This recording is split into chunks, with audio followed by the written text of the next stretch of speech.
At 26 years old, I've been married to my 29-year-old husband for almost 3 years. Throughout this time, it's been apparent that my in-laws, including my husband's two 23-year-old twin sisters and his 21-year-old brother, haven't warmed up to me. Even my mother-in-law seems distant. I've always tried to bridge this gap, despite not understanding why they seem to harbor negative feelings toward me. Recently, I took it upon myself to plan my mother-in-law's 50th birthday party. Despite my husband's warning that his family might not appreciate my efforts, I was determined to mend the relationship. I'm someone who values connections, and the idea that these people didn't like me for no clear reason troubled me deeply.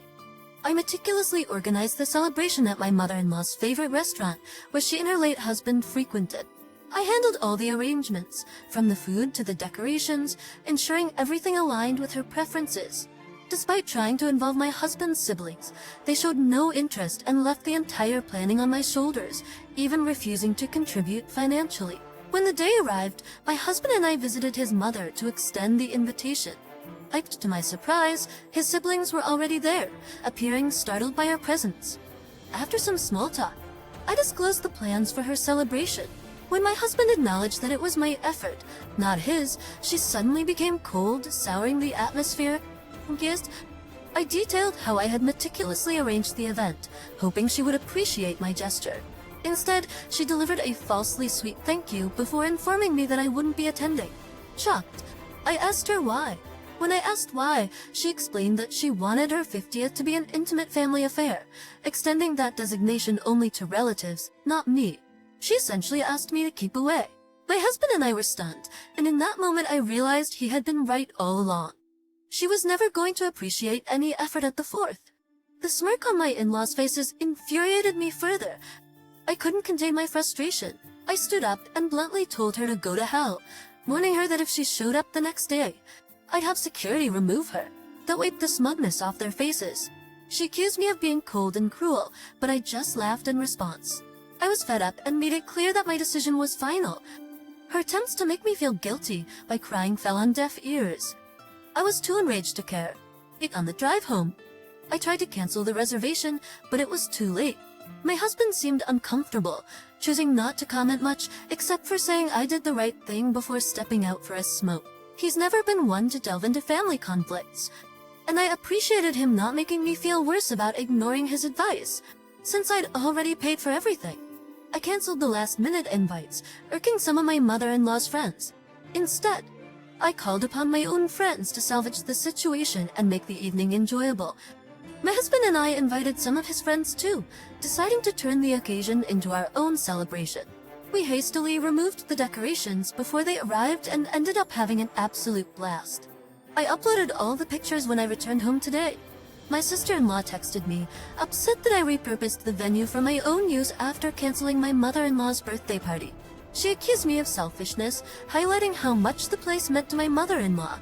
I don't feel overwhelmingly remorseful about my actions, believing my decision was justified, but I'm unsure if I made the right call. Am I the antagonist for canceling the party after being told I wasn't welcome there? Update: I shared the message from my sister-in-law with my husband and asked if I should apologize to his family. Surprisingly, he staunchly advised against it. In fact, he suggested cutting ties entirely, a significant step considering his family often relied on him, especially financially. He's successful and runs his own company, so withdrawing support meant his mother would have to rely on his less dependable siblings, who frequently changed jobs and leaned on him for money. I tried dissuading him from this drastic action, sensing there might be more behind his decision. For a time, I noticed his family growing distant from him, even during our dating phase. Despite his efforts to invite them over for dinner, they always found excuses to avoid it. I felt partly responsible, fueling my eagerness to build a connection with my in-laws, hoping it would help my husband reconnect with his family. There seems to be something deeper my husband hasn't shared. He's not the type to abandon family. Earlier, he emphasized the importance of family, making this sudden decision, while understandable given my recent treatment by my mother-in-law, highly uncharacteristic for him. I'm determined to understand the situation fully. I don't want him to be unhappy or resentful toward me in the future. I'm really hoping that he'll finally feel comfortable enough to open up and share what led him to take such a drastic step. Now for the second update. After persistently urging him, my husband finally unveiled why he's decided to sever ties with his family after all these years. When he was 21, his father passed away, leaving his mother, who had never worked, and his siblings, who were all in school, dependent on him. With the inheritance his father left, it wasn't enough to sustain them. Winter he toiled tirelessly day and night until around 23, when he secured investors for his startup. His success propelled him from just scraping by to thriving financially. However, his family began to grow lazy and materialistic, heavily relying on his newfound success. Despite feeling obliged to support them in his father's absence, he noticed their dependency increasing. Additionally, they treated his past girlfriends poorly, convinced that outsiders would distract him from his familial duties. When they realized I wasn't going to be driven away so easily, their annoyance grew and they attempted to poison my husband against me. This led to clandestine fights and arguments during our dating period, where his family pushed him to end our relationship, but he remained resolute about marrying me. As time passed, they resorted to emotional manipulation. Even after years of trying to separate us, they continued to ask him for money. When the birthday incident occurred, his sister attempted to guilt-trip me, while his mother called him to emotionally manipulate him into leaving me due to the perceived insult. Learning about this, my husband reached his breaking point. He realized it was time to let go. I'm still in disbelief at how his family put him through all this. Despite him being the sole support for years, my respect for them has evaporated due to their sheer greed. I stood by my husband despite their efforts to break us apart and exploit him for money. I couldn't care less about his financial status. My love for him stems from who he is, not his bank balance. Knowing the entire story now, I'm astounded he endured this and kept it hidden from me for so long, trying to shield my feelings. I had hoped for a positive connection with my in-laws, but he understood it was an unrealistic expectation. I believe he's making the right call now. His family deserves to be cut off for their incredible selfishness, greed, and lack of respect for the man who supported them against all odds. In today's update, my husband finally made the call to his mother, informing her that unless they change their ways, he doesn't want to hear from her or his siblings. They'll need to find their own means of income, as he won't support them indefinitely, as I had anticipated. Predictably, their reaction was explosive. Even without the phone on loudspeaker, I could hear my mother-in-law screaming at my husband. Their argument echoed through the room as I was present while my husband conversed. Predictably, my mother-in-law attempted to shift blame onto me, accusing me of influencing his decision to sever ties and disrupt their family. She even asserted that my husband shouldn't allow himself to be swayed by his wife, which struck me as ironic coming from her. It's ironic coming from her? My husband defended me vehemently, emphasizing that his siblings, as adults, need to secure stable employment instead of relying on him. She resorted to accusing him of letting wealth and influence get to his head, insinuating that I might be the one manipulating him into cutting ties. It was a classic tactic, manipulation and emotional blackmail to maintain control over him. However, I refused to let this manipulation continue. Seeing my husband growing visibly distressed and teary-eyed due to their tactics was difficult. As things intensified, I realized the depth of what she and her other children had been doing. I couldn't stand seeing my husband so distraught. I chose to step in and address the situation. I firmly informed my mother-in-law that my husband had made his decision.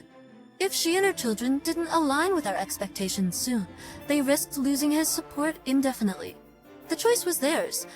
To respect us and remain in our lives or persist in their materialistic and selfish ways and be cut off completely.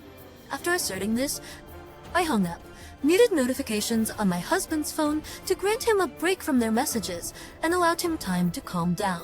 We put our phones aside to watch a movie and distract ourselves.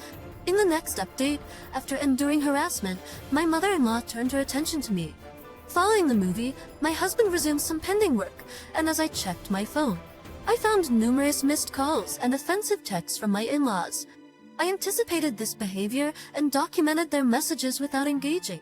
While handling work emails, my mother-in-law called again. Accidentally answering, she proceeded to hurl insults at me, making baseless accusations about my character and intentions towards my husband. I chose not to react and simply stated that her accusations reflected her own actions. I expressed satisfaction that my husband was finally liberating himself from freeloaders like them.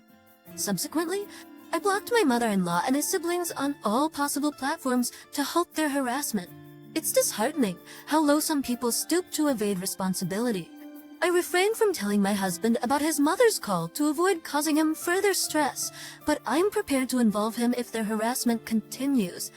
They have no right to disturb our peace. Only 2 weeks later, my mother-in-law, accompanied by her children, arrived at our doorstep demanding an explanation for our actions. Despite protests that I wasn't family and shouldn't be present, I stood my ground, reminding them they were intruding under our roof and had no authority to dictate my presence. I was caught in a difficult situation when my husband's family showed up, bombarding him with accusations and insults. Seeing my husband's distress, I stepped in. Knowing his gentle nature, I knew he wouldn't defend himself against their manipulative claims. I urged him to compose himself while I confronted his family. They launched into a tirade, accusing my husband of abandoning them for my sake and claiming he was neglecting his familial duties just to please his wife. Their words were a storm of accusation and disrespect. I couldn't stand by as they berated my husband, accusing me of being a gold digger and him of being selfish. My patience snapped. I lashed out, calling them out for being lazy and incapable, surviving on my husband's generosity while offering nothing in return. They were stunned into silence, unable to counter my accusations. Taking advantage of their momentary shock, I demanded they leave before I involved the authorities for trespassing, witnessing his emotional breakdown after they left. I spent hours consoling him, feeling regret for ever attempting to mend our relationship with them. After their departure, I ensured they had no way to contact us and suggested we seek legal advice, knowing they might continue their harassment. Sadly, my prediction was accurate.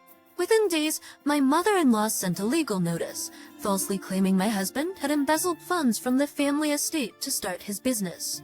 This false allegation tarnished his reputation and affected his company. However, we fought that. It took nearly 2 weeks, but we disproved their lies. They were found guilty of defamation, resulting in a hefty fine against them. The rest of the family distanced themselves from their deceitful actions, and my in-laws, previously reliant on my husband's support, now scrambled to find jobs to sustain themselves. This episode, while challenging, allowed us to break free from their toxic grip. My husband and I are happier without their influence, and I'm determined to keep it that way. We're moving forward, leaving their drama behind.